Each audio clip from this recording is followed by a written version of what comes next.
చక్కని సీతకి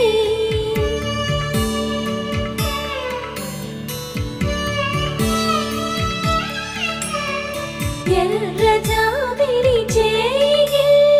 రాముడేడని అడుగుతుంటే